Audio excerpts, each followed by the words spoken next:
धर्म के लिए 10-20 हज़ार करोड़ सीधा, उनको पैसे चुराने की ज़रूरत नहीं पड़ेगी।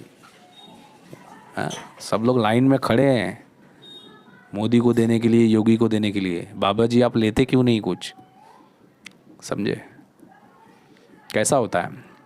अगर मेरा दोस्त कोई धन्ना सेठ नहीं है ना तो मैं चोरी करूँगा, लेकिन जब अगर मेरा कोई दोस्त अगर 50 हैं जो धन्ना सेठ हैं, जो मुझे पैसे की कमी होने ही नहीं देंगे, तो मुझे चोरी करने की ज़रूरत क्या है 100-200 करोड़ की?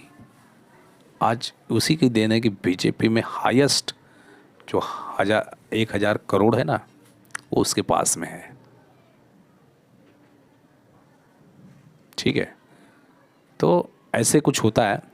और जिनको कोई पूछता नहीं है, जिनकी नीतियां देश विरोधी होती हैं, जो देश में अपीजमेंट का काम करते हैं, जैसे अपीजमेंट, उनको पता है 370 हटेगा, एक देश में एक संविधान होना चाहिए, तो 370 हटेगा तो फ़ायदा होगा, तो भी ये दोगले साले उसका विरोध करते हैं कुछ नेता।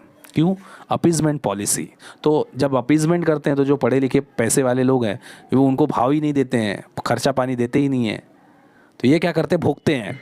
अडानी ने ये किया, अडानी ने वो किया, अडानी ने ये किया, अडानी ने ऐसा किया, वो ऐसा किया, ये किया, हो गया, अंबानी ने किया, इन रऊस साहिबजादों साहूकारों के हाथ में पार्टियां जा रही हैं, ये जा रही हैं, वो साहूकारों के हाथ में देश की बागडोर जा रही है। ये भाई वो तो होने वाला ही है। देश को अगर कोई कंपनी है तो जिसके पास पैसा रहेगा वही कंपनी को चलाएगा ना। ये जो टॉप 200 जो रिचेस्ट हैं, जिसमें हिंदू, मुस्लिम, सिख, ईसाई चारों आते हैं, वही लोग देश को चलाते हैं ना। कि तुमको क्या लगता है एक सुरती खा के, एक 90 चढ़ा के जो सो जाता है रोड पे, वो देश की आर्थिक देश चलाएगा? वो बात अलग है। मोदी जी ने जो टैक्स राइज किया है तो बेचारा बेवड़े का भी योगदान ज़बरदस्त है, जो बेचारे दारू पीते हैं उनका भी योगदान अच्छा खासा है देश को आगे बढ़ाने में। तो दोस्तों ऐसे ही राजनीति होती है। आप किसी जाति विशेष को ध्यान में रख के वोटिंग करने से बचो, आप अपना भी फ़ायदा देखो।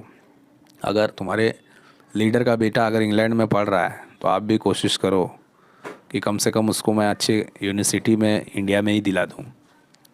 नेताओं के बच्चे यार देश के बाहर पढ़ रहे हैं और यहाँ पे प्राइवेट वाले बैंड बजा के रखे हैं।